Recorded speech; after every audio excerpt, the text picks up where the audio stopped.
अभी हमने सीखना है फ़े। फ़े का सार शुरू में, दरमियान में और आखिर पर। इसी तरह दो नुक्तिया काफ शुरू में, दरमियान में, आखिर पर। इसको कैसे लिखती हैं? अब देखें कि फ़े का सर तो आपको बनाना आता है और काफ का सर भी हम इस तरीके से बनाते हैं। ये फ़े का सर और किस तरीके से बनाना होता है, ये नुक्ता लगाना है, ज़रा ऊपर की तरफ जाना है ये, और साथ ही ये गुलाई करके तो मार्कर को ना यूँ घुमा के ये नोक लेके आनी है नीचे। ये पूरे कद से ऐसे नहीं लेकर आना, यहाँ से मोटाई हो जाती है। तो हमने क्या करना होता है, ये ऊपर नोक के ऊपर प्रेशर देना है और थोड़ा सा इसको घुमाना है। जब भी हम इसको घुमाएंगे ना तो क्या होगा कि नीचे वाली नोक को हमने उठाना होता है तो ये उठ जाती है। ठीक है, तो जैसे कॉमा लगाते हैं वैसे बनाना होता है। ये देखें ये, ठीक है।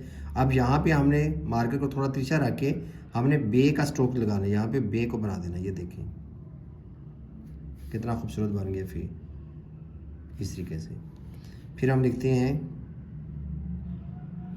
कॉफ का सर। ये देखें इसको थोड़ा सा लंबा कर दिए, फिर यहाँ पे तिरछा रखा और ये गुलाई कर दी।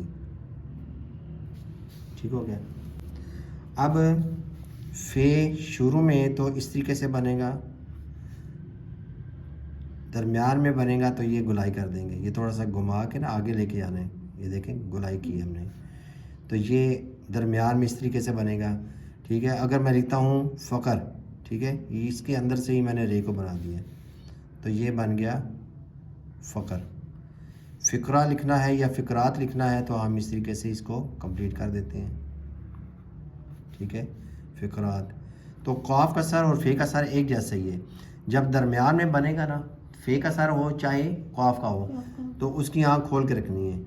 शुरू में दोनों की बंद रखनी है, लेकिन आखिर पे अगर फ़े आ रही है तो फ़े का सर हम खोल के रखेंगे। ये देखें यह कॉफ हो गया, वक्फ लिखने लगा हूँ, यहाँ से फ़े को बनाया और इसके अंदर से ही मैंने बे को बना के तो फ़े को कंप्लीट किया है।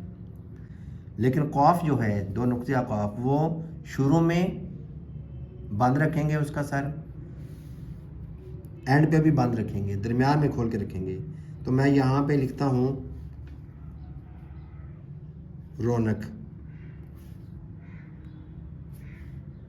ये देखें ये बंद रखेंगे।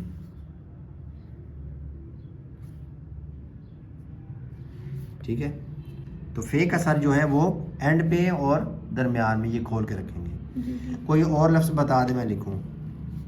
वक्फ़ा लिखते हैं, वक्फ़ तो हमने लिख दिया, वक्फ़ा लिखते हैं ताकि आपकी थोड़ी प्रैक्टिस हो जाए। ये देखें अब इसके अंदर से ही हमने ए को बनाना होता है। ये देखिए वक्फ़ा। इसी तरह मैं लिखता हूँ कीफ़,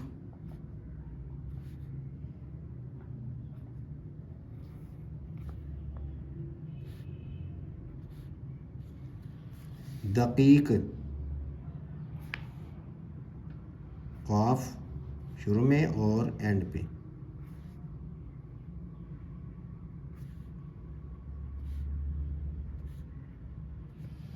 ठीक हो गया जी। इसी तरह हम लिखते हैं खफीफ या हकीकत लिख लेते हैं अभी। ये देखिए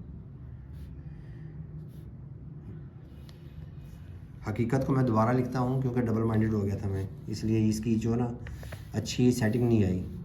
तो लफ्ज़ को ऊंचा करके शुरू करना है। ठीक है, ये ऐसे आई, फिर ऐसे आई, फिर तो नोक की मदद से हमने बनाना है हकीकत। ठीक हो गया। अभी आप इसकी प्रैक्टिस करें।